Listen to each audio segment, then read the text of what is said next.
Riyad, petite bourgade de l'île de Djerba en Tunisie, loin des circuits touristiques. Mais aujourd'hui, les étrangers et locaux affluent pour venir voir ces graffitis. Djerba Oud est le premier musée des arts de rue en plein air. Mehdi Benchek, galeriste franco-tunisien, est à l'origine du projet. Mon seul objectif, c'était vraiment de donner déjà au street art, essayer de faire un nouvel exercice qui sort un peu du commun aux artistes. C'est très prétentieux de ma part de dire ça, mais c'est sûr que juste qu'ils se fassent plaisir, quoi, avec une nouvelle architecture, des coupoles, des voûtes, et déjà ça. Et deuxièmement, essayer de parler de la Tunisie d'une autre manière. Une centaine d'artistes venus d'une trentaine de pays se sont succédés dans la Médina et ses environs pour donner naissance à quelques 250 fresques. Logan Hicks est un de ces graffeurs.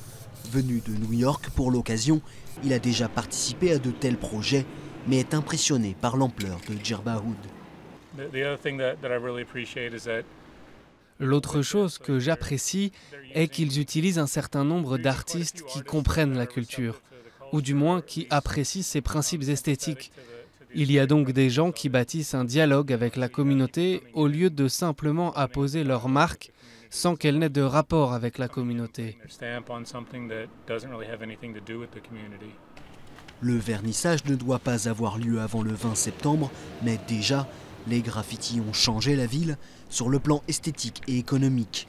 Et Riyad n'était qu'un point de passage sur la route de Griba, la plus vieille synagogue d'Afrique. Mais l'arrivée des touristes et des fans de street art font marcher les commerces locaux.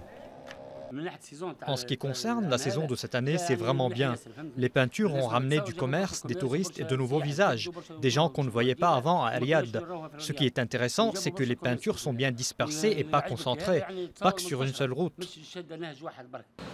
Sur certaines ruines, les peintures risquent de s'effriter au fil du temps. Pour les organisateurs, les œuvres seront alors remplacées, l'essence du street art, des œuvres en constante évolution.